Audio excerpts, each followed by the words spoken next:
So thank you so much, Shan, to accepting our invitation to present more information about the Chinese market for the Brazilian companies and our partners here in Brazil. And of course, we have some questions about cross-border and e-commerce, especially considering the situation that we are passing now. So the coronavirus put us in some challenges for working better in the online market. So please, thank you so much. And it's up to you to start the presentation. And again, it's a pleasure to have you a partner here in Brazil. And of course, present a little bit about market Cs so people will understand more about your work in China. So sure. Thank you. And you can. Yeah. Well, thank you, Rodrigo, for your kind invitation. And thank you all for joining us today. Good morning to you in Brazil. And today we're going to talk about the cross-border e-commerce in China. Well, the cross-border e-commerce is something that really grew a lot significantly in China in the recent years. So let's start by, wait a minute.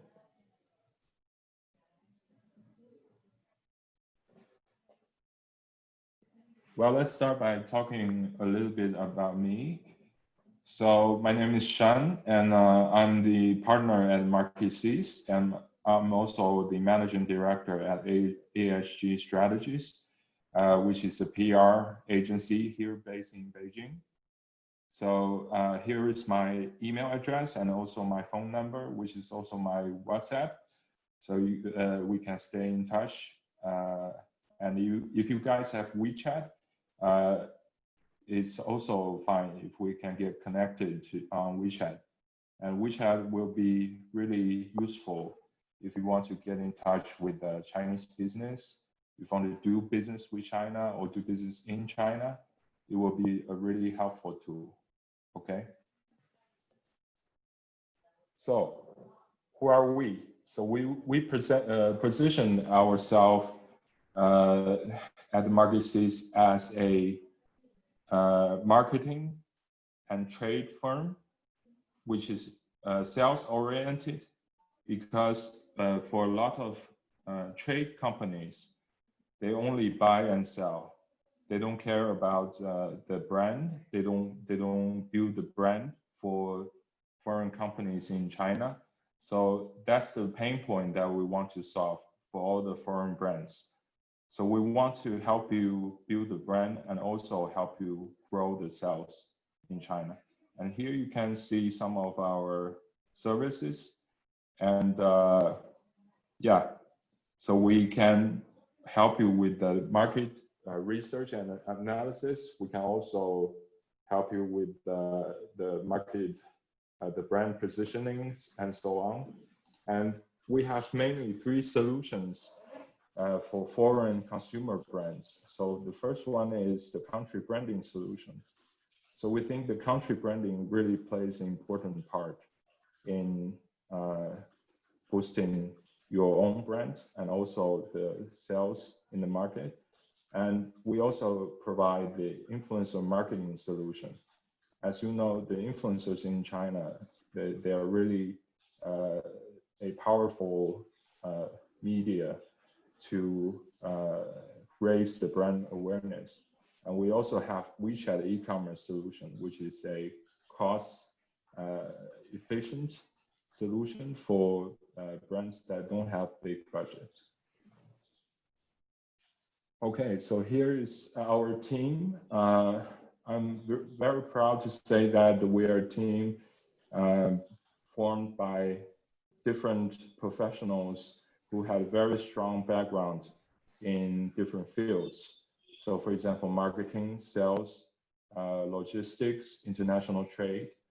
So I'm glad that we are joined today by my colleague, Leon, and also by my colleague, Fabio, in this webinar. And you guys can also get in touch with them after the webinar. Okay, so after introducing about us, we also want to know more about you. So we want to know what is the main product of your company, and what is the most unique thing about your products, and have you exported to China before?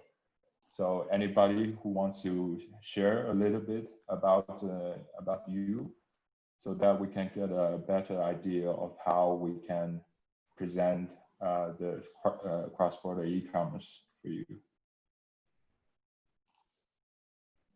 Okay, let me invite someone to present a little bit. Ana Paula, do you want to present a little bit of Frutos da Amazônia? Just Shan let him know, okay?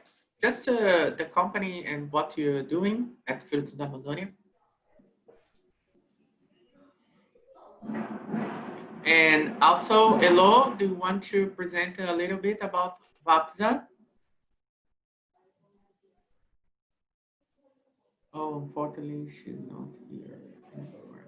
Something happened. Don't be shy. Yeah. Yeah, she fell down. Anna, your microphone is off. Let me put it on.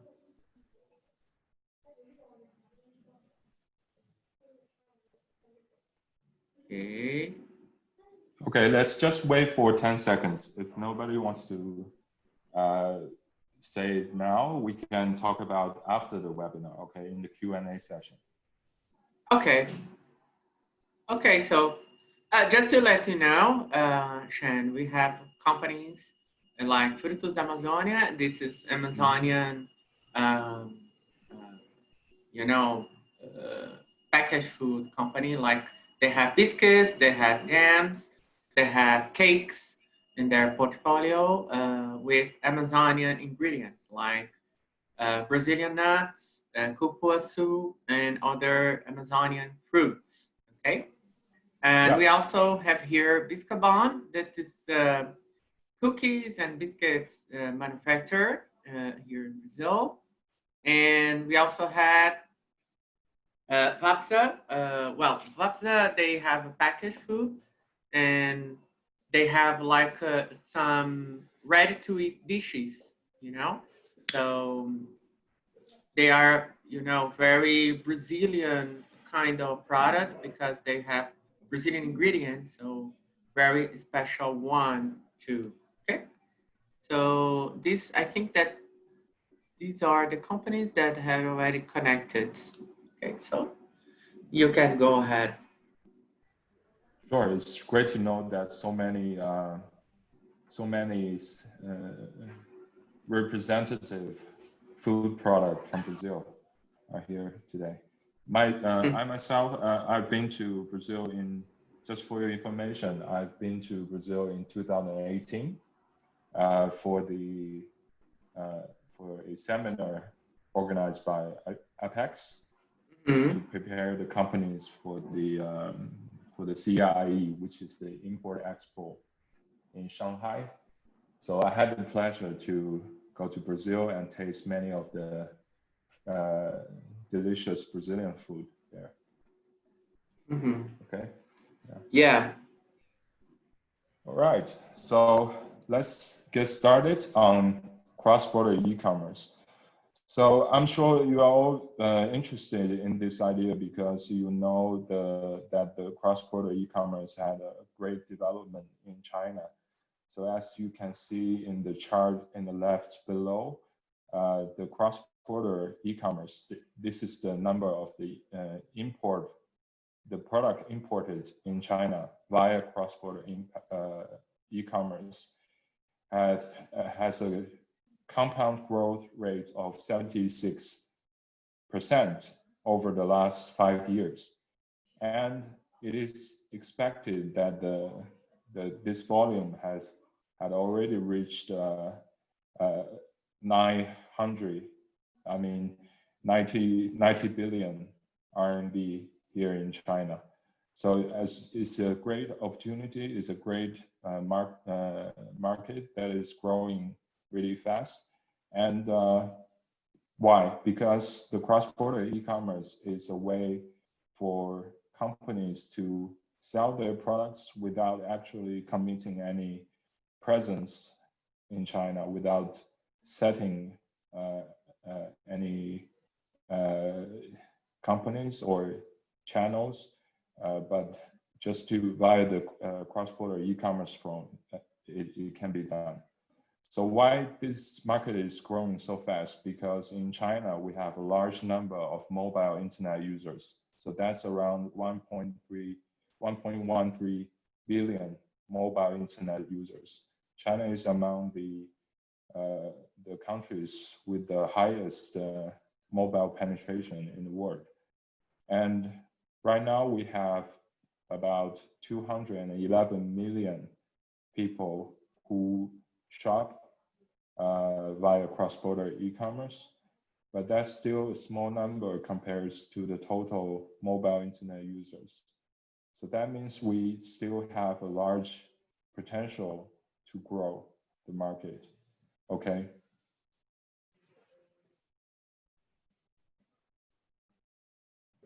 So let's talk about the market of imported food, because via cross-border e-commerce is on one side, but how many food products the Chinese is importing from around the world? As you can see, the imported food is growing at a rate of 70.7% in the last decade, and has reached over 70 billion US dollars. And China is right now importing from over 117 countries, and also from Brazil. But Brazil right now only represents 4.4% of China's total import of food and beverage products. And within that, a large amount of the products are meat products. So that means we have a great potential for other Brazilian food and beverage products as well. So why the Chinese is consuming more imported food products? Because the rising middle class, which is around 400 million people, they are demanding for healthier, more diverse, and better quality products. And that happens to be one of Brazil's advantage, because Brazil is commonly perceived as a healthy and natural among the Chinese consumers. Okay, so on the right side, you can see we listed some of the most important attributes for the imported products. So number one is food safety, and also high quality, health benefit, and also the country of origin. So that's why we also emphasize why is it so important to build a country brand. Okay, so after all that, you may ask, all of this is really great, but what about now? So right now, the whole world is suffering from the COVID-19, and but I'm glad to share with you that since China is the first country to be affected by this disease, it is also the first country to recover from this pandemic, because the government has taken very strict measures to control the disease, and right now we can see it has been very effective. So as of today, I think we have only 98 cases here in China. So compared to the market of Europe and compared to the market of US, we can say with confidence that China is going to be the first major economy to recover from COVID-19. And if we're looking at the numbers of export and import, we can see that by the earlier this year, during January to February, you can see the total export is dropped by 15.9%, but the total import only decreased by 2.4%, which means there is still a strong domestic demand for products in China from all around the world.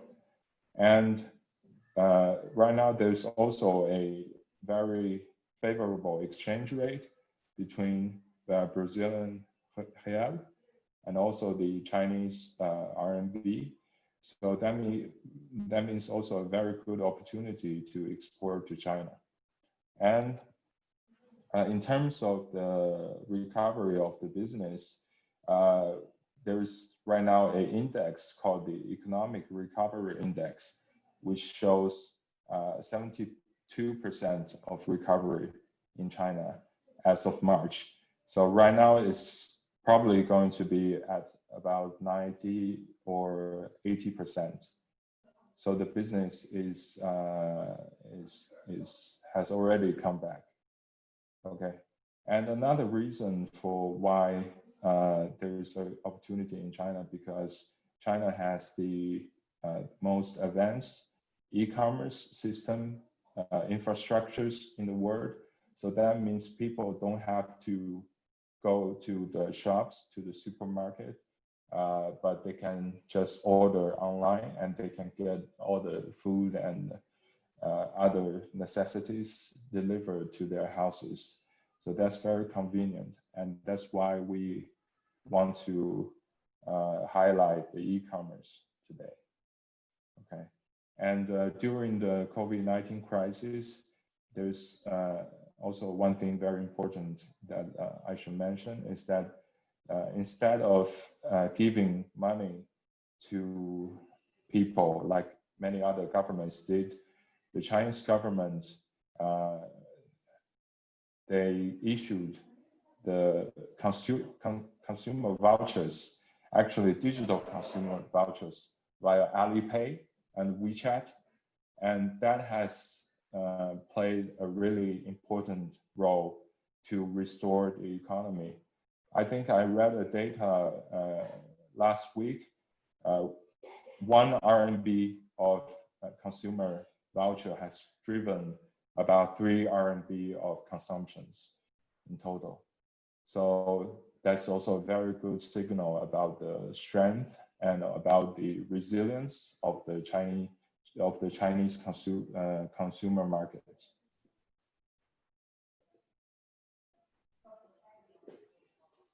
Okay, if you have any questions, don't feel free to stop me anytime, even though we have a Q&A sessions afterwards. Okay. So why companies and for example in Brazil should invest in cross-border e-commerce? I think number one is because the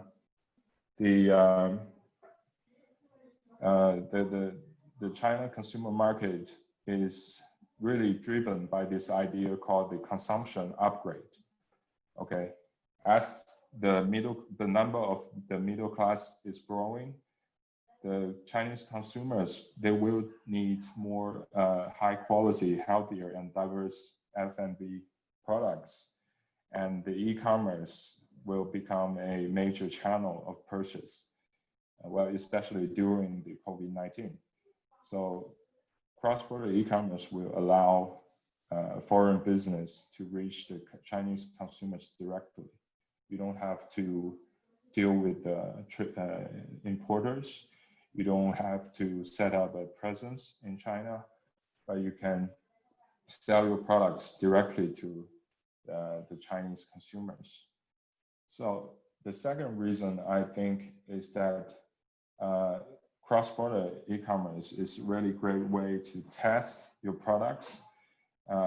If you don't have any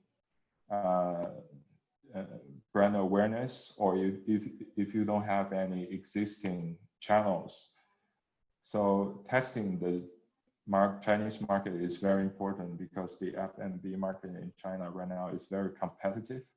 So you want to know how your brand is going to perform, how the sales is going to perform in China, unless you have some basic understanding about the Chinese consumers, and then you can make some adjustments to after you have the feedback from the test sales.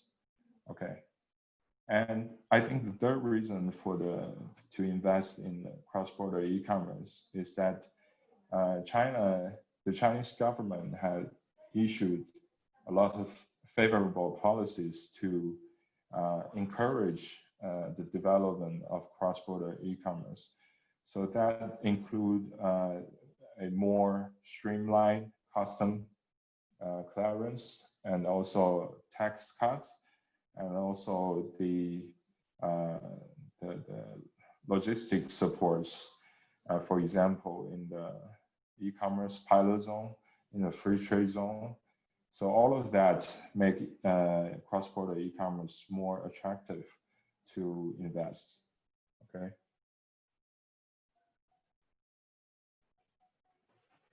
So let's look at who are the shoppers of cross-border e-commerce in China. So first of all, by gender, the female women are the main group in the cross-border e-commerce shoppers. So that's very obvious. And also, if we look at their background, 90% of the cross-border e-commerce shoppers, they have a college degree and above. So they are educated, they're curious about the world outside, they're open-minded to purchase different products and to have a different consumer experience. And they're also very young. 75% of the shoppers are under the age of 35. So that means they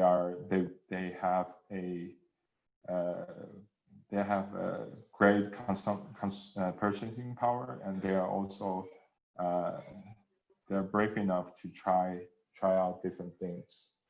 And 55% of the consumers, they at least purchase once per month.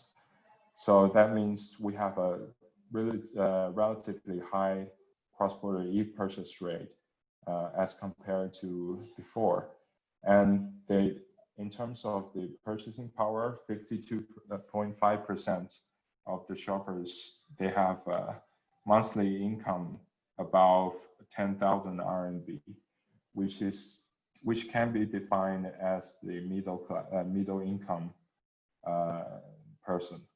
Okay, so on the right you see there's a map, and we have here we show you some of the pilot cities and pilot zones, and in China for the cross-border e-commerce. So those cities are mainly the tier 1 and tier 2 cities in China. And the pilot cities, they will provide more streamlined custom clearance services. They will provide some of the tax favorable policies. But here we really want to show you is where those consumers are located. So the main consumer group for the cross-border e-commerce is still tier 1 cities and tier 2 cities, but we have witnessed a inclusive growth of the cross-border e-commerce, which means more and more people from tier 3 or tier 4 cities, they are starting to purchase foreign goods online. Okay, so that means a great potential in the future for the cross-border e-commerce in China, because right now there's only a small percentage of the population who are doing that, but we can expect that more and more people, especially in the central and west part of China, they will get familiar with this channel, and they will start to buy stuff from other countries. Okay. So if we look at the product categories, we can tell that on the left side, most wanted imported products by category, food and drinks are the highest by 55%. And on the right side, you can see that food and drinks are all very wanted by the three different age group. And also for, hello? Anybody has a question? No. You can go ahead. We had some problem with the audio of participants. Don't worry. Okay. So we can say that in China, for the cross-border e-commerce, food and drinks are among the most wanted product category here in China, because people want high quality, people want authenticity, they want food safety, and they're also very curious about different food and different drinks from all around the world. Okay.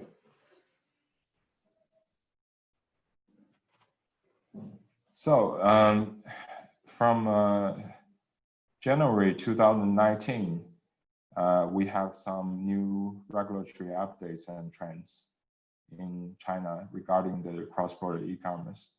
The new regulations have increased the single purchase limits, both the single purchase limits and also the annual purchase limit for any shopper in China. So the higher single purchase limit right now is 5,000 RMB for one time, and also any person, they can buy up to 26,000 RMB of products via cross-border e-commerce. And right now there's an enlarged group of goods that is also included in the allowable consumer goods. So there would be favorable tariff and tax policies for those for the most popular goods products in China. And China also increased the range of the pilot cities to 37. And also just last month, China has again announced another 50 cities to become the pilot e-commerce, cross-border e-commerce cities in China. Okay, so all of these are very good, positive signs for cross-border e-commerce. So when we talk about cross-border e-commerce, there are mainly two different models. So one of them is bounded warehouse models, and the other one is direct shipping models. So for the bounded warehouse model, the customers, they will place their orders on the cross-border e-commerce and platforms, and the platforms, they will buy large volume from the suppliers, from the companies, and the suppliers then ship all the products to a bounded warehouse. So that means maybe a local warehouse, for example, in Brazil, or maybe a warehouse in the free trade zone in China. Okay, and then the e-commerce platform, they will sell on behalf of the companies to the end consumers. But for the direct shipping model, the customers, they also place their orders online, but by small quantity. Then the supplier, the companies, they receive the order, and they will ship their products by parcels to a interior warehouse. So that could be a warehouse in Hong Kong, in free trade zone in China, and the end customers will get their product delivered from those warehouses to them. So that's the two different models of cross-border e-commerce in China. So any questions here? Okay, no?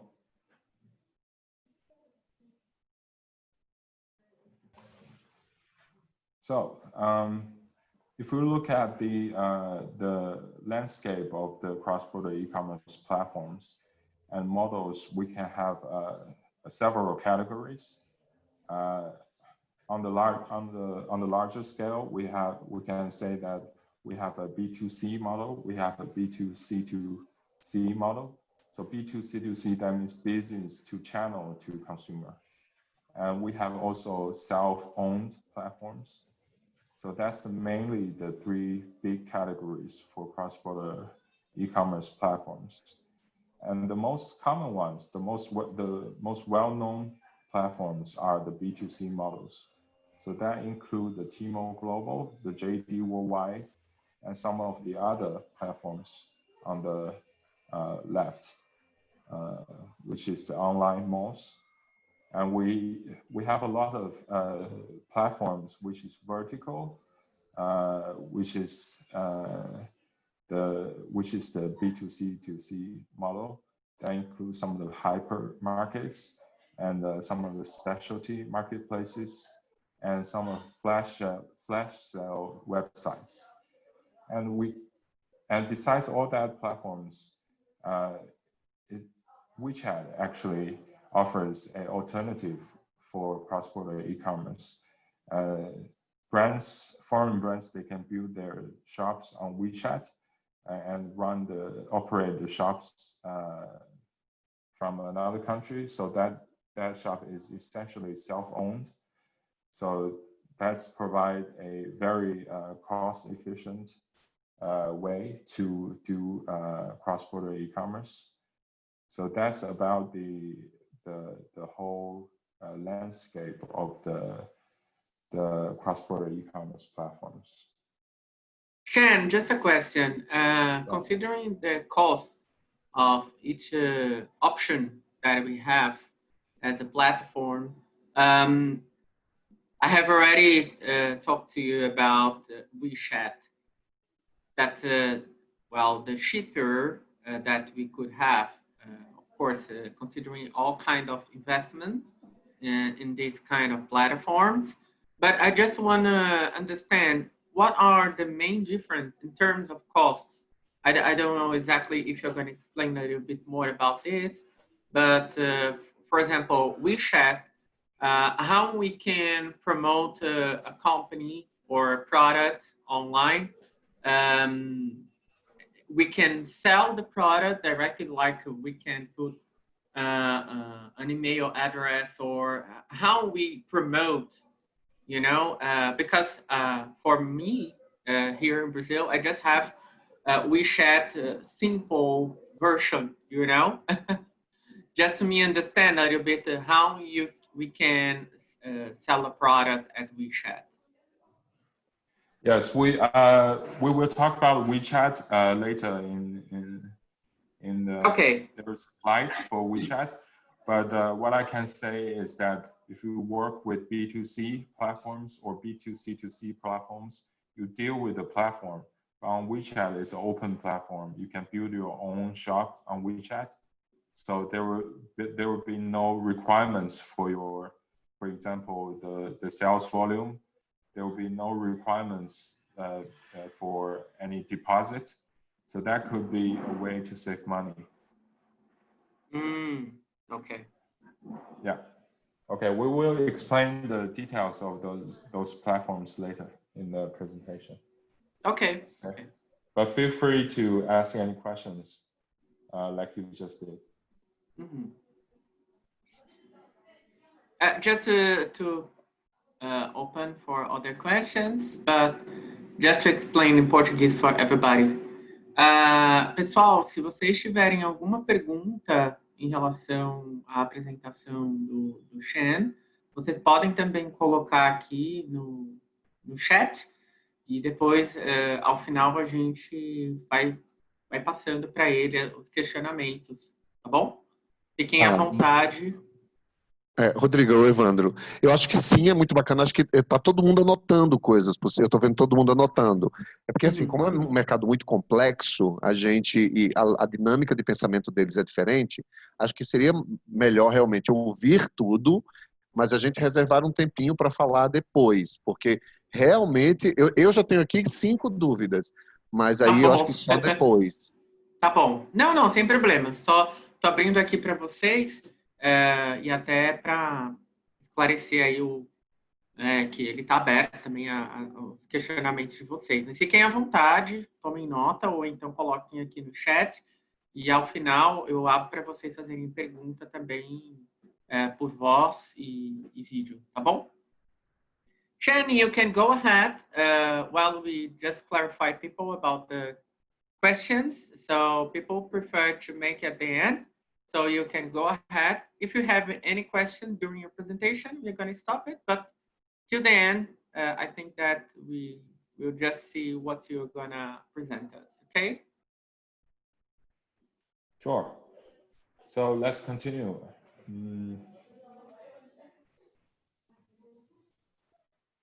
So we just talked about the overall landscape of the platform. So here we give some specific information about different types of platforms. As you can see, we compared Tmall Global, JD Worldwide, and Kaola. So Kaola is different from the two others. So Kaola is B2B2C, while the other two is B2C platforms. Well, the Tmall Global and JD Worldwide are the most well-known platforms for foreign companies, and they have similar requirements. For example, they will require a minimum turnover volume, and they will probably evaluate the brand awareness and the potential of the products in China. And they have similar entry procedures costs. The cost is relatively high for Tmall Global and JD Worldwide. So that's something the company should be aware of. According to my experience, I think Tmall Global and JD Worldwide, they will only be interested in products which is proven to be popular here in China. So they may have sales records from the past. They may do some market research, and they will choose the products. Okay, companies can go talk to them, but if your brand or if your product have zero awareness in China, they will probably not be interested in working with you. Okay. So Kaola is a different model. For B2B2C platforms, here is how it works. So you sell the products by a large quantity to those platforms. And so, but you can only sell the products at the wholesale price, okay? And they will resell those products in the Chinese market. So those products will be kept in their own warehouses, and they will make a larger margin for that. So that's the main difference between B2C platform and B2B2C platform. Okay.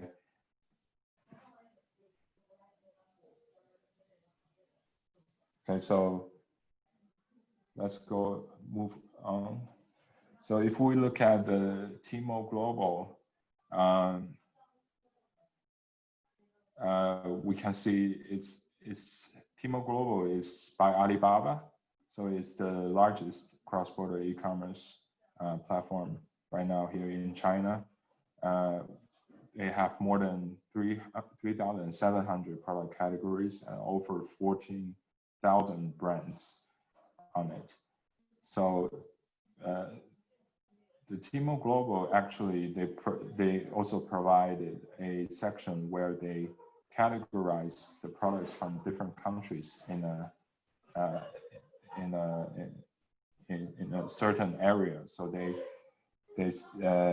for example, if they have, for example, the showcase room for Japan, for Korea, but right now we don't have the showcase room for Brazil. So it's pity, but I think in the future we will have more and more products from Brazil on Tmall Global. I think it's just a matter of time. So for the warehouse and the logistics, they can actually provide. They actually have overseas warehouses all around the world, and they can purchase the products, and they will store the products in their warehouse, and they will help you ship products from Brazil to China. But the disadvantage about Tmall Global is that they have a higher threshold. Okay, so company either they will pay a lot of money to Tmall Global, or if you have a really have a product that is already known here in China, or have a very high brand awareness in China. Okay.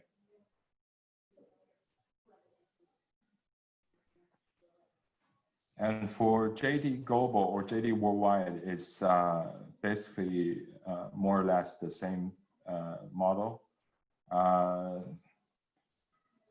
So they have over 100 overseas warehouses, and they have a logistic chain covers 224 countries and regions around the world.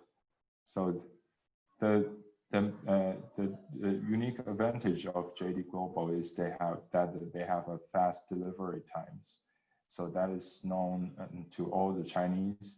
So if somebody purchased on JD, they will get their products within one or 2 days at most. But for cross-border e-commerce, it will take probably longer. But still, JD Global is known for its speed.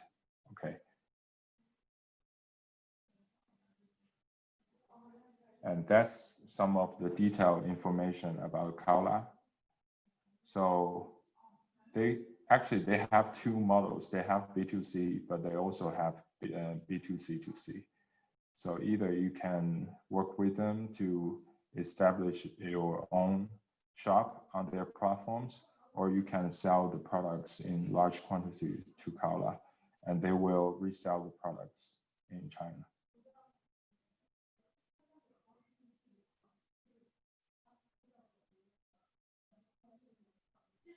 Okay. So after all that, we want to talk about WeChat Shop. Why we want to emphasize WeChat Shop?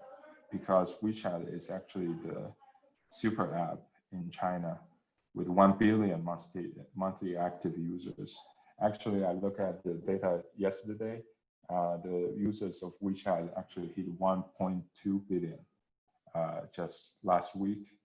So that means a wide coverage of the Chinese population, and it's really the most frequently used app for the Chinese people. So average 66 minutes was spent on WeChat per day by person in average. So it is an app that integrates many features and services, including messaging, including social sharing, payments, and there's a lot of other features on WeChat. So among those features, there is a feature called the mini programs. So by this feature, you can actually build a store, e-commerce stores, and because they also offer payment, so the consumers, they can purchase the product very easily on WeChat without any trouble.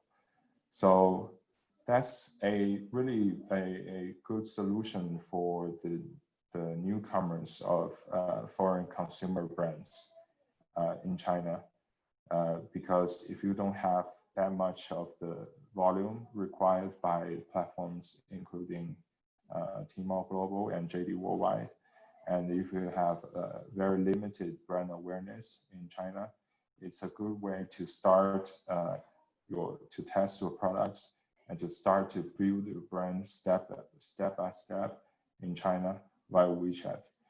But there's also another side of WeChat, which is not so great, because on Tmall Global and also on JD Worldwide, you have a lot of organic views. So they will recommend different products by algorithm, okay, by AI. So if somebody is browsing another products, maybe your products will show in the page. But for WeChat, there is no such thing. So everything you have to, every exposure has to be made by marketing efforts. Okay, so that's not the downside of WeChat, e-commerce on WeChat. So, but the good thing is that the WeChat is integrated with the payment system and also the social sharing system. So that means you can actually receive the payment from the end consumer on WeChat. If they pay on WeChat in China, you can receive Brazilian real in Brazil. So the cross-border transactions are allowed.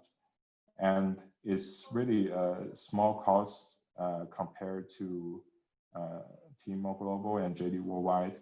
If you want to build your own store on WeChat, including the setup of the store and also the design of the page. And it's also a lower cost in terms of store operation and CRM compared to Tmall Global and JD Worldwide. Okay, and WeChat also allows some of the features, including group buying, flash sales, and campaign tracking. So you can get a good data on how the consumers behave and how they respond to your products.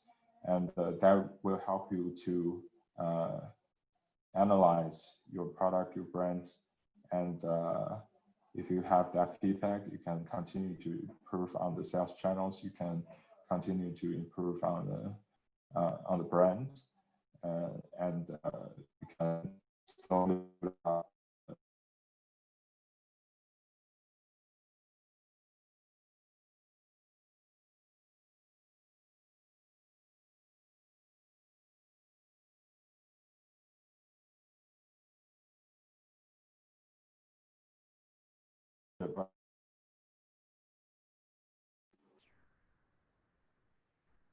Shan?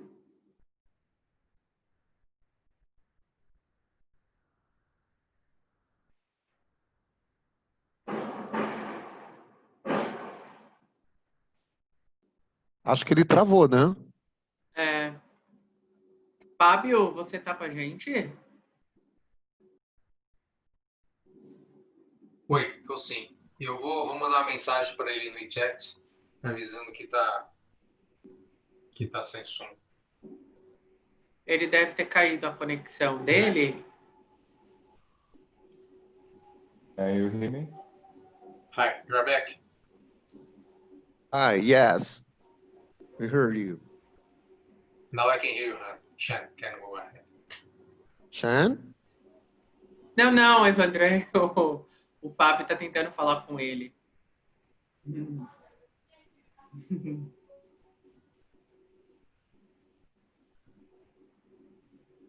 Fábio, só sinaliza aqui a gente, né? Pode deixar, eu tô mandando aqui a mensagem para ele. Enquanto isso, tá vendo como é bacana? Ele tá sendo bem bacana, viu, Rodrigo? Porque ele está explicando não apenas o uso do WeChat, mas também explicando as facilities. A maioria das pessoas que usam apenas como ferramenta de comunicação, que é essa nossa lógica aqui no Ocidente. Para Sim. eles, isso é muito mais do que isso, né?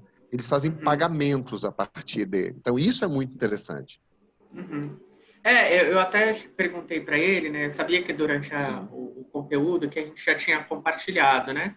Que foi legal até introduzir esse ponto aí do chat, justamente para que a gente não ficasse com aquela premissa de que é caro você colocar um produto online na China, né? Então, hoje é um mercado muito denso, né? A gente não tem ideia, porque para nós aqui no Brasil o mercado online ganhou força agora, né? Com essa questão da coronavírus, porque até então menos de 1% das vendas, né? De alimentos acontecem no e-commerce aqui no Brasil. Então, a gente não faz noção. Quando a gente vê 20% de vendas de alimentos embalados, né, industrializados na China no ambiente online, é uma coisa assustadora, né? E realmente é um impacto muito grande por lá e eles estão muito bem estruturados. Então, não é só a ferramenta cara, né? Eles também têm outras opções que é o caso do Wechat. Mas eu acho que uma coisa interessantíssima dessa proposta, Rodrigo, que eu acho que isso que faz toda a diferença, hoje de manhã eu tive um call com o pessoal lá, com representantes lá na China, e um dos bate-papos era justamente a gente entender a viabilidade econômica por tipo de canal de atuação. A maioria das pessoas sempre veem a China ou qualquer outro mercado internacional apenas como varejo. E a nossa proposta e o nosso olhar não é só entender o varejo, é quais outros canais são até mais rentáveis do que essencialmente o varejo. Então, por exemplo, o Wechat é um canal de escoamento poderosíssimo que não necessariamente é um varejo tradicional. Né? Então, essa tem sempre minha dúvida, porque os colegas que são grandes aqui, que trabalham com grandes ferramentas ou com empresas muito sólidas, conseguem ir para o varejo e bancar taxa promocional, campanha em TV, jornal. A gente que é pequeno, por exemplo, falando sobre produtos como a da Duducho ou um café brasileiro, a gente tem que ir em alternativas para tentar viabilizar. Né? O dólar é quase a 6.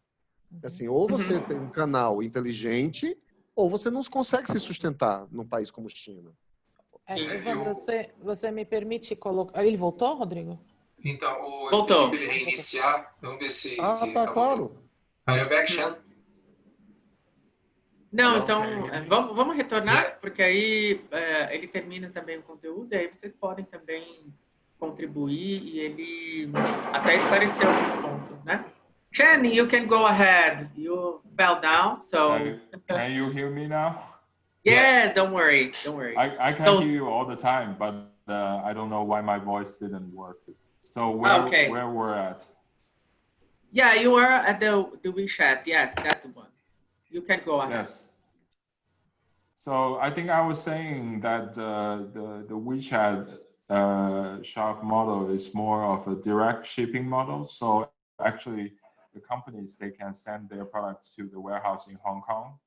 If the customer, they place an order on WeChat shop, the products will be delivered from Hong Kong to mainland China, or from a free trade zone in China, for example, in Shanghai, to the end consumers. That would be only within 5 to 7 days. So that's a relatively fast delivery time. Okay. So I think some of you have any questions about WeChat? A lot of questions, but let's leave it for the end of your presentation. Yes, Okay. yes.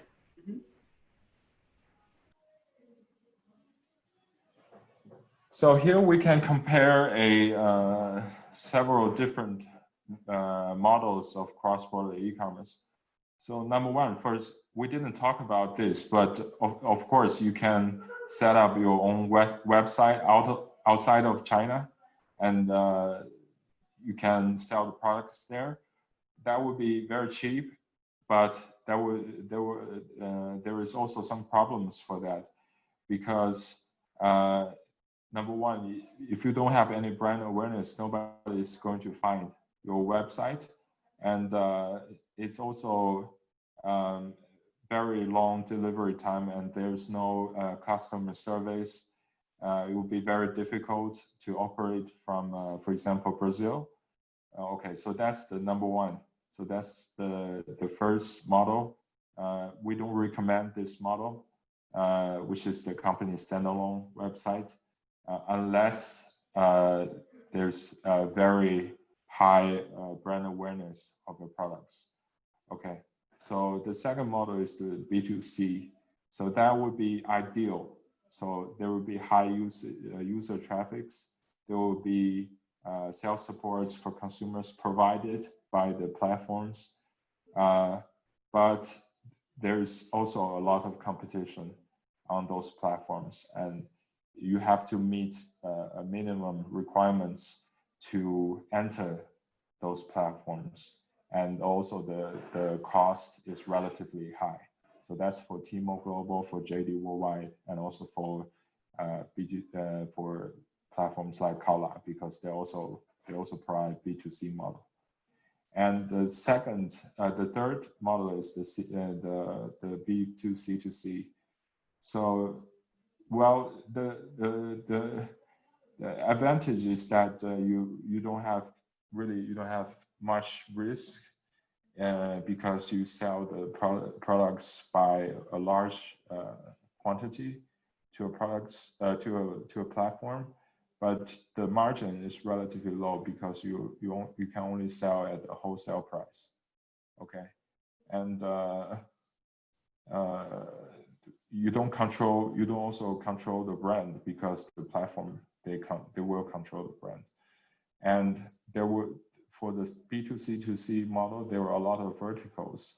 For example, there are platforms for cosmetics. There are platforms for baby products. So it's also a very, very complex landscape. Okay, so that's something I think you can consider. But what we really want to recommend is the Wechat store model, especially in the case of the member companies of ABIMAPI. We think this will help to the companies to really set up some initial brand awareness and to increase the sales volumes at the same time in China.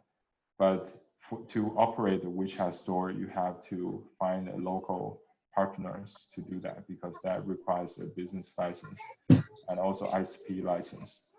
And another thing about Wechat is that you have to make some initial investment to do the marketing. Otherwise, you won't have any natural organic traffic, which is attracted to your Wechat store or with your Wechat official account. Okay. So we have some recommendations for the market entry for the companies at ABIMAPI. We think that number one is that we think you should choose the right platform. That's very important. First of all, to know the platforms and to compare the advantages and disadvantages. And secondly is to tell the right brand story. So China is very different in terms of language, in terms of culture, and it's a very fast-changing market with the consumer mindset and the behavior. So you have to know the consumers. You have to have some insights of what they want and what they need. And based on that, you can tell the brand story, maybe not exactly with the brand story in Brazil, but more or less consistent, but with some minor adjustments to the local markets. And then thirdly, we think it's very important to leverage the power of social selling, because e-commerce is closely connected to social media. We will explain that later. Okay, in terms of the platforms, we think we made this graph illustrating the route for newcomers So we divided your journey into 3 different phases. So the first phase is really the entering phase, where companies they build some initial awareness and channels online and offline. The second phase is really the growth phase. So from there, you can expand your sales channels and increase your marketing investment. And really, the final third phase is to enter the major e-commerce platforms, for example, Tmall and JD. And then you can think of set up your branch and maybe subsidiaries and do more marketing activities in China. So as you go through that journey, so your brand awareness and sales volumes will increase in China. So of course, we think that for the entering phase, we believe for small business or maybe for brands that is not very well known in China, we think WeChat is the right platform.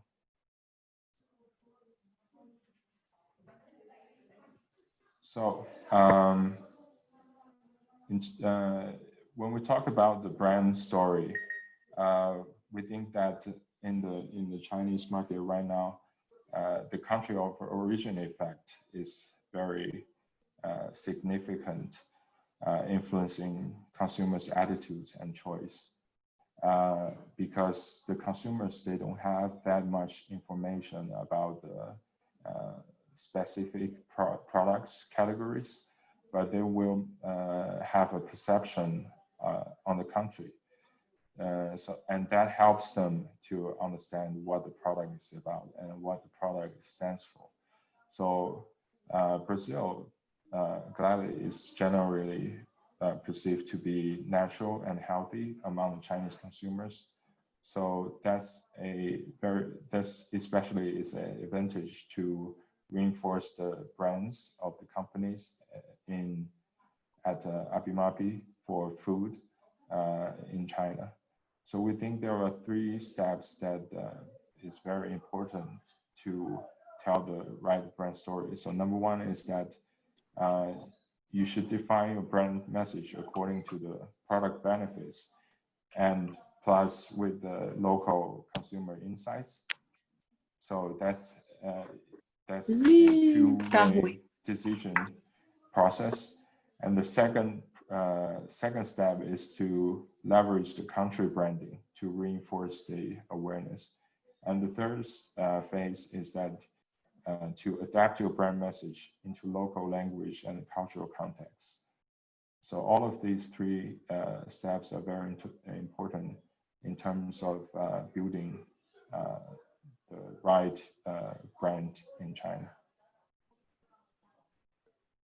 So lastly, we think that for the Chinese e-commerce, it's very important to leverage the power of social selling. So we have a couple of very important phenomena here in China. So one of them is the live streaming sales. So all of those, some of those e-commerce platforms, they provide features of live streaming. So live streaming means that the influencer, they can start a live streaming program on the platform. And as they talk, as they introduce the products, a link of the products will show up in the page, and then people can then purchase. It has proven to be very, very efficient recently in China, especially during the COVID-19. So here we put an example of a live streamer called Li Jiaqi, which is very famous in China. And last year, there is an example that he sold 12,000 cases of fruit tea in 2 seconds of Taobao. Taobao is the domestic version of Tmall. It's the C2C version of Tmall. And that was during the Christmas of 2019. And besides the live streaming, we have a lot of other social platforms. So for example, Weibo. Weibo is a equivalent of Twitter in China. So on Weibo, we have all kinds of influencers. So maybe food influencers, food gurus, and maybe other like travel bloggers, maybe beauty gurus, all that. And what the companies usually do is that they engage with those influencers and they ask them to publish content about the products on their social platforms, and then they will drive their followers to purchase the products and also to deliver the brand messages. And that's for the influencers on Weibo. And also we have we have a lot of KOC, which is the key opinion consumers. So on WeChat, people form different group chats according to their common interests or maybe their common locations. Or it could be a group chat for housewives. It could be a group chat for like fitness clubs. So some of them, if they purchase a good products, they can share with other people on WeChat, and the KOC has been also proven to be very effective because it's a strong connection between people and people. So if you get recommended a product by a member of your family or maybe one of your friends, it's the effect is more important. It's more effective than launching an advertising campaign. Okay.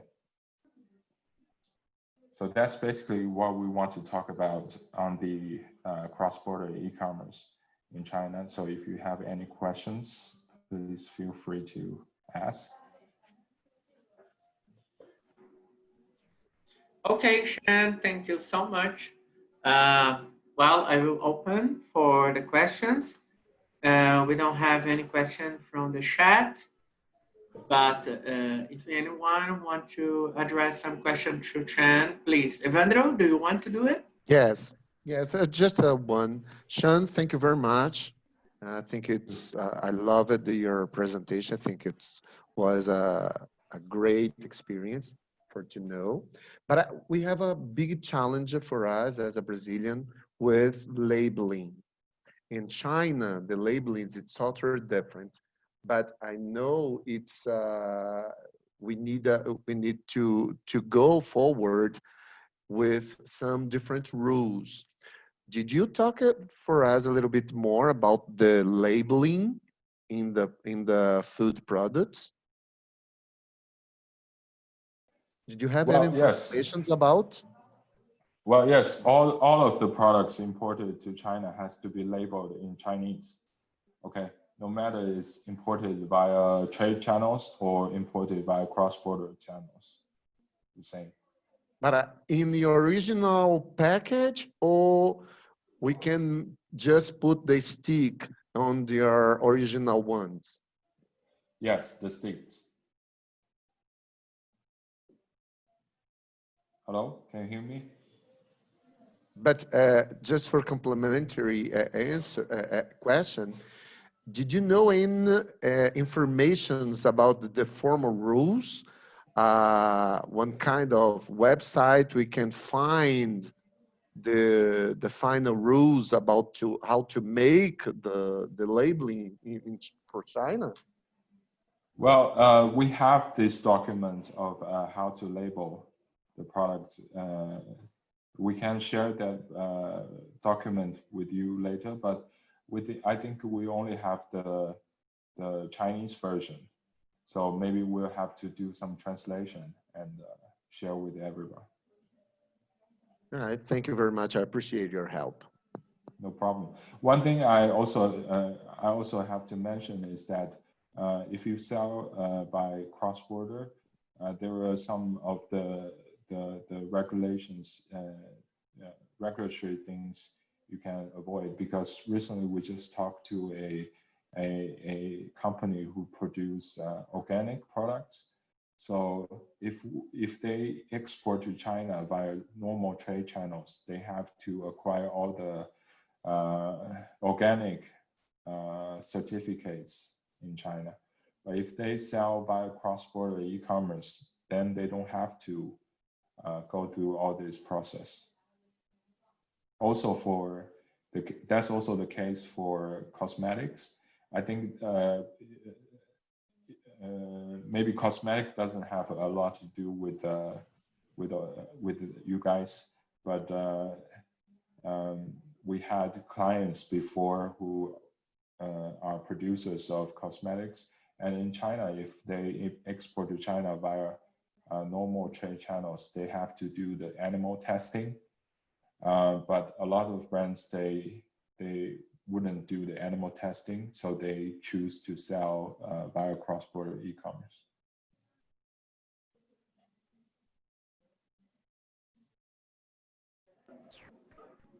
Okay.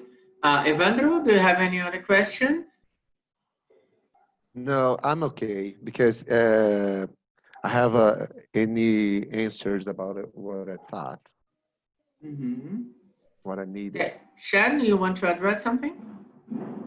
Yes, again, for the labeling, I think we can at least share with you later is a example of a imported product, how it was labeled. Basically, it's just a sticker with some basic information. For example, the components of the products, for example, the name of the products and the producer.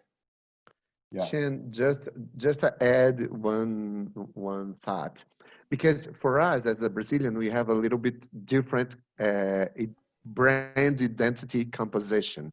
Our stamps in Brazil, our labeling in Brazil, it's more technical ones than statics ones. But for USA, for example, we need to follow the stricted rules of composition for any letter, any space between the letters, and things like that. They are so worried about the aesthetics and the brand composition of any stamps that we use for our labeling.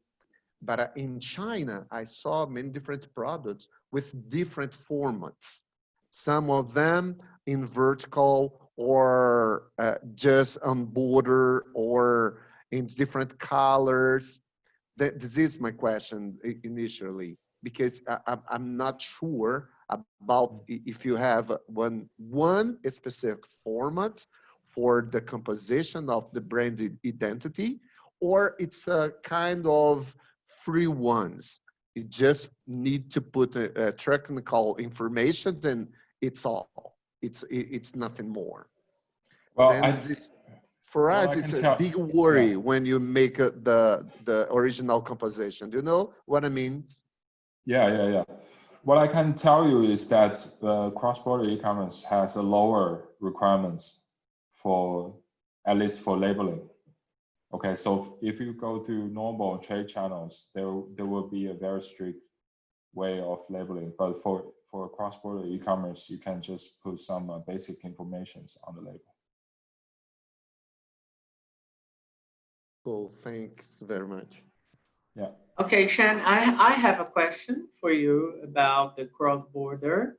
As I said to you before, we see that the Brazilian companies have a lot of challenge to enter the Chinese market, especially the online platforms, as they are a little expensive. Nowadays, we have the exchange rate for dollars like 6 reais for $1. So it's quite expensive nowadays to invest in promotion. And of course, if we have to pay for any platform, I see that the Brazilian companies, especially the small companies, medium-sized companies, they could not afford that. So my question about the platforms and especially the cross-border. So you made all the value chain to reach from the Brazilian company here to the consumer, you know? So we have like steps, and yes, that point. So when you have the product inside China, you can put it in the bounded warehouse, right? And Yes. the custom clearance will happen when the consumer buy the product or when we put it in the bounded warehouse. For example, I export my product from Brazil to China, and I have a partner that will keep this product in the bounded warehouse till it's sold by a online platform or a Wechat store, and then when the custom clearance will happen when the consumer buy the product online or when it get in China. Well, when the customers buy the products, Okay. the bounded warehouse means that the products didn't pay the tax. So the customer will pay that, right? Yes. Yes. What more expensive in the process? Expensive rules in the process. Steps, expensive steps in the process. Sorry, I didn't get what you mean. I'm in the complementary questions of Rodrigo said. We have the several and different steps. For us as a Brazilian producer, we're not sure about the most expensive step we need to forward to enter in the China, because I think we don't. Yeah. Well, storage one or publicity one or to contract the platform. Or well, I think if you work with big platforms like Tmall and JD, then the most expensive cost is the platform, okay? Because you will have a deposit requirement, as shown here. You will have you will have to hire a TP, which is a certified operator of your store in China, because you don't operate the store on Tmall by yourself, because there are a lot of CRM going on. There are customer service which you cannot handle because of they're only in Chinese. Okay, so that's if you go with big platforms, that's the main cost. If you go with Wechat, however, then I think the main the cost will be the marketing, because there is no natural traffic to Wechat. You have to invest in marketing to attract consumers, to attract followers. Then you can sell some of the products. Am I clear? Yes. And complementary question about that. So the customer will know what he will pay, right? So I have to pay the import taxes. I have to pay, all the taxes. So like he had the bill to know he will pay like $10 for a Brazilian product that he will buy online, and considering all the taxes that they will pay. But I understand that if he's going to buy this product online in a Wechat store or a cross-border store, he will pay less than if he will have to buy it in a offline store, like in a supermarket, for example. Because yes, that's for sure. But again, I think most of the consumers, they buy overseas products from cross-border e-commerce channels. They are more concerned about they want more high quality products, and they're less concerned about the price, actually. So in terms of the tax, the cross-border e-commerce tax is around 9%. So that's not particularly high compared with normal import channels, because the Chinese government, they really want to promote cross-border e-commerce. So they have many favorable tax policies for cross-border e-commerce.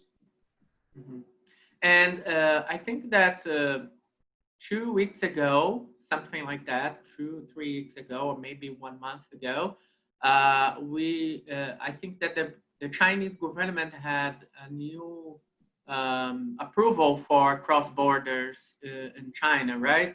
Nowadays, it's starting some new cross border cities, right? Something like that. Yes. So, for example, Shanghai, Guangzhou are some of the cities that they already have cross border, but I think that was 14 cities, and now it's getting spread in, small or medium-sized cities, right? Yes, there are more than 50 cities in China which are pilot cities or pilot zones for cross-border e-commerce. But that doesn't mean that only these cities, people in those cities can buy products from cross-border channels. That only means that people in those cities, they will get the products faster. So they will have the whole logistic infrastructures, better logistic infrastructure, better customer clearance time in those cities. But anybody in China, if they in any city, if they go to Tmall Global, if they go to JD Global, they can buy cross-border, no problem. Yeah. The reason why I'm showing the pilot cities that the number of the city is growing because the government realized that as the middle class increase, there will be more demand from different levels, from different tiers of cities in China. So they want to provide everything in terms of infrastructures and in terms of policies to speed up the process.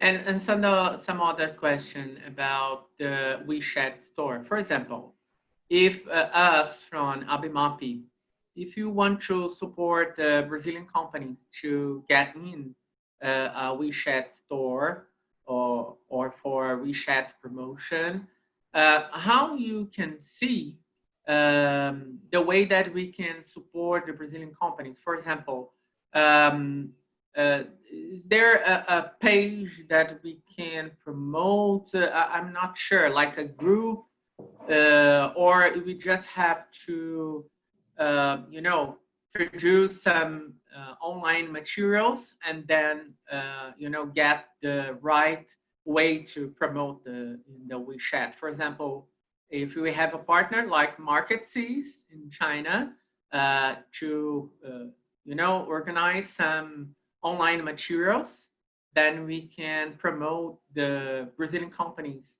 in these Wechat stores, Wechat shopping, right? We can do something like that.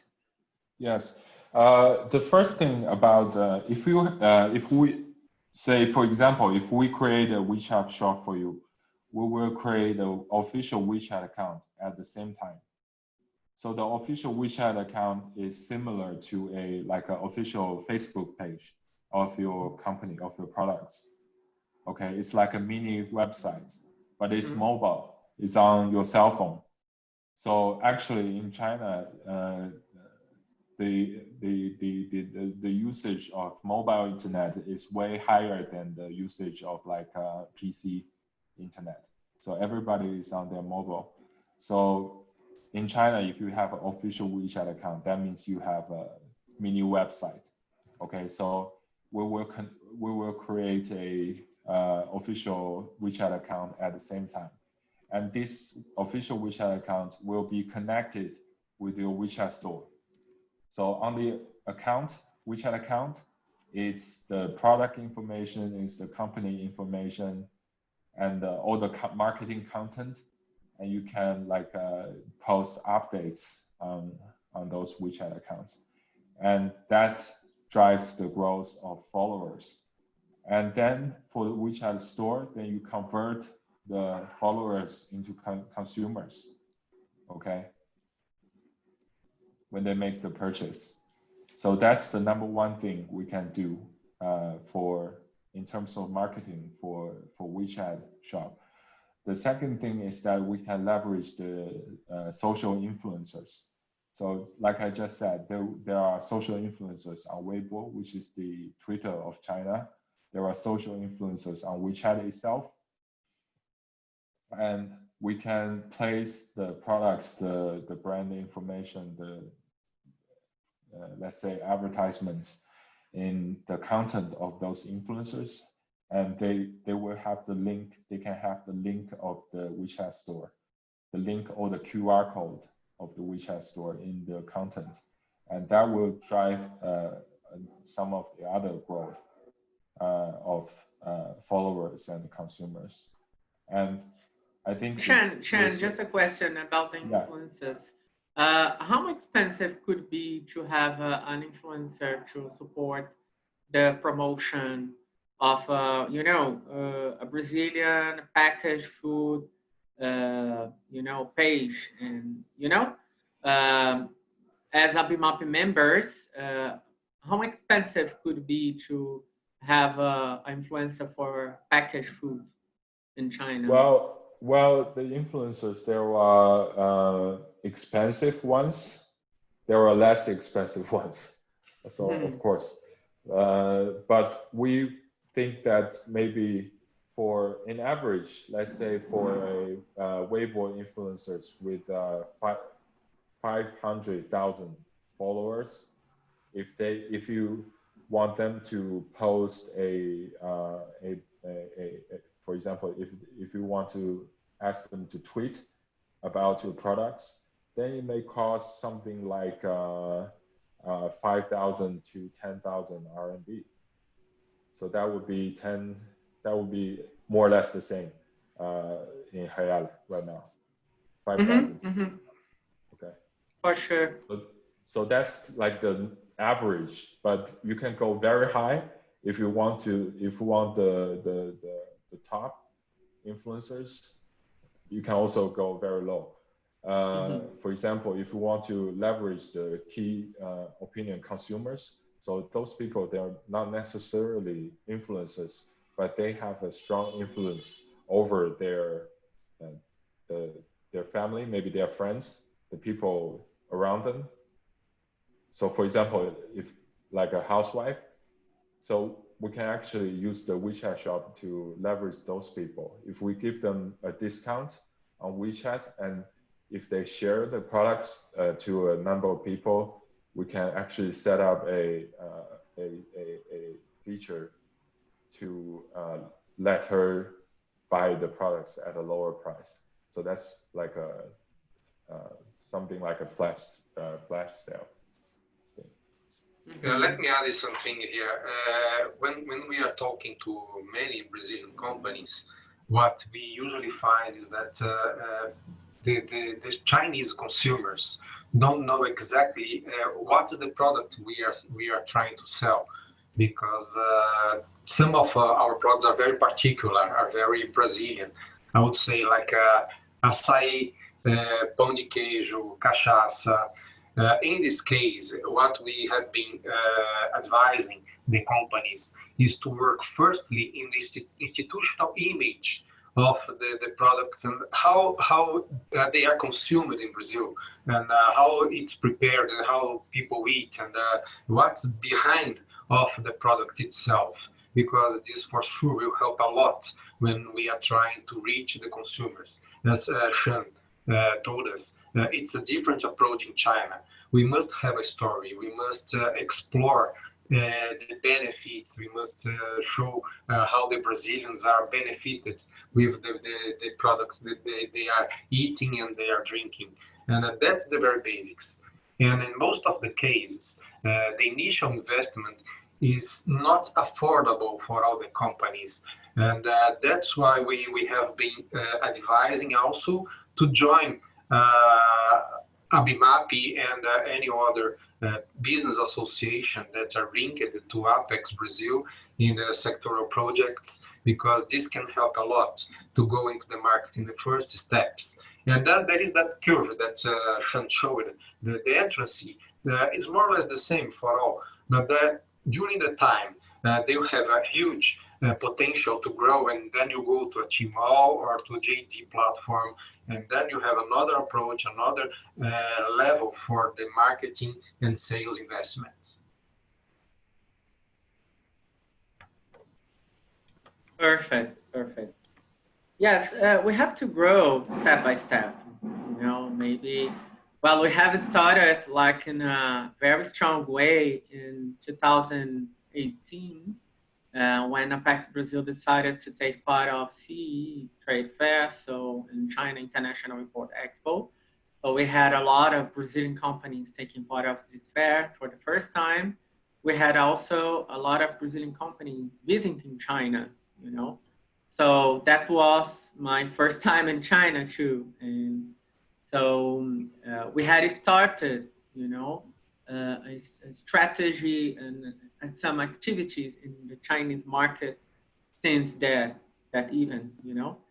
So we are planning how to leverage the Brazilian promotion in the Chinese market, especially nowadays, considering the crisis and how fast the Chinese market is recovering from this pandemic situation. So we'll see a lot of activities for the Chinese market soon. And also we are planning to do that with Market Seas as a partner in the Chinese market. So we appreciate all information shared. I just will open for more questions.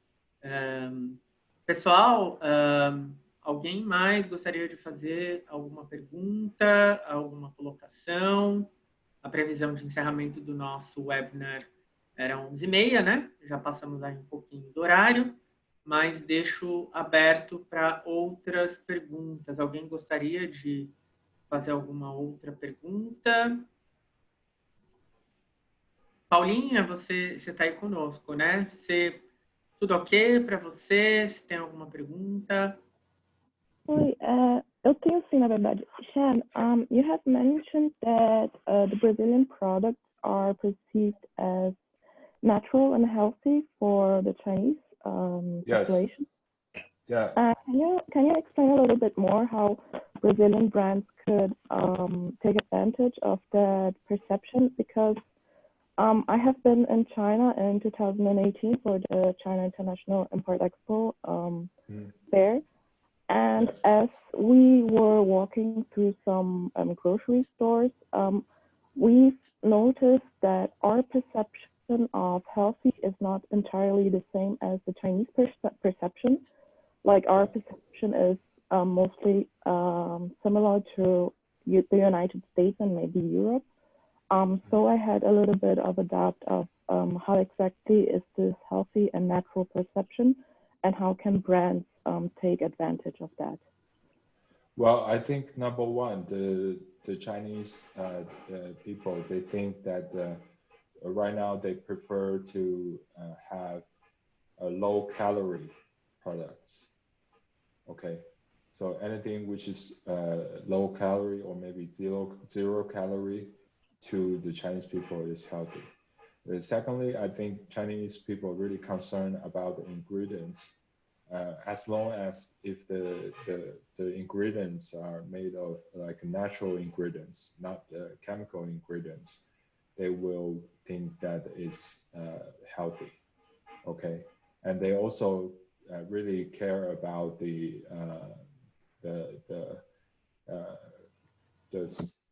standards in other countries. So that's more of like a food safety thing. So for the Chinese people, they think that the foreign products, they meet higher food safety standard. Okay, so for Brazil, I think it's more of a cultural thing that when people think of Brazil, they think of Amazon forest. They think of also the lifestyles of the Brazilian people. So, for example, sports, football. So that's something I think brands can leverage to position their products. Okay, perfect. So that's how they can actually position themselves among the competition as well, right? Yes, yes. Thank you. Well, we have a question from Germano from Vital. He put it in our chat. So we from Vital, we have a cross-border on Shan Huang Global. At which extent closing a deal with Koala could change our brand image to the eyes of Chinese consumer? What do you think, Shan? I'm sorry? Yeah, let me ask you again. Vital, it's a cookies and biscuit manufacturer. Also, they have other kind of products. Of course, Yeah. they working on the health sector. Okay. Yeah. So Germano is asking you about the position of Vital at cross-border and also at Koala. So we from Vital, we have a cross-border on Shan Huang Global. At which extent closing a deal with Koala could change our brand image to the eyes of Chinese consumer? So they are gonna be at two different kind of platform and models. So how it could affect the eyes of the Chinese consumer? Well, you mean they already have a partnership with Tmall Global, right? And Yeah. they're considering of establishing a new partnership with Kaola. Yeah, so that's it. What you mean? Mm-hmm. Okay, I think for Tmall Global is because you have a store of your own on Tmall Global's platform, so you have the control of the brand by yourself. So if you have enough brand awareness, you have established brand awareness, then you don't have to worry about opening another channel at Kaola, because they're basically going to be a what we say a hypermarket model. So you sell the products in large quantity to them, and they take care of the brand. So that we think is a good thing if they want to open new channels, and those two won't be conflicting to each other. Okay, I don't know if Germano wanna talk, but if no, I think okay, understand, right? Okay. Anyone have any other question to Shan or Fábio? Alguém mais gostaria de fazer alguma pergunta? Hey, good morning, guys. This is Martin speaking. Okay. Good morning. Good morning. Hey. Please, if you want to present your question. Happy to see. Can I have a quick question? Yes, please. Okay, so I'm talking about honey and cachaça that we try to put on the market to China. Yeah. Yeah.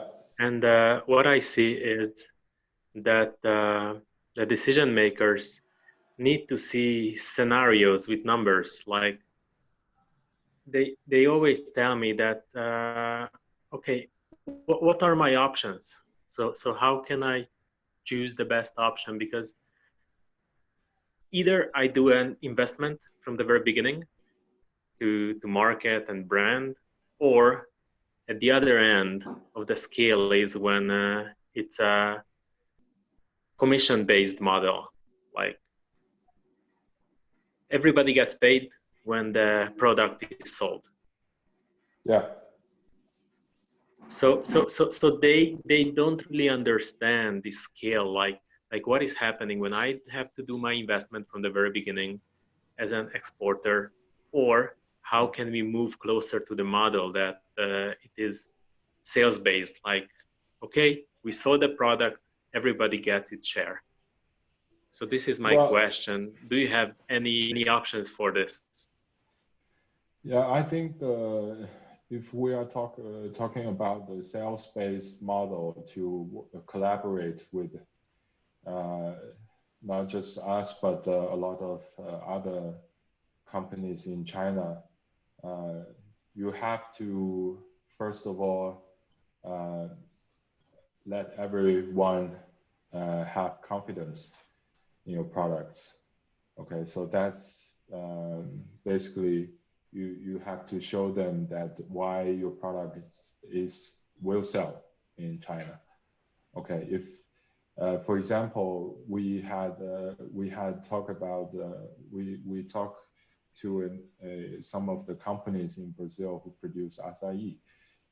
In China, there is no such product category. Very few. There are some acai powders, maybe on Tmall Global, but the sales volume is very low. So there must be some investment to educate the consumers.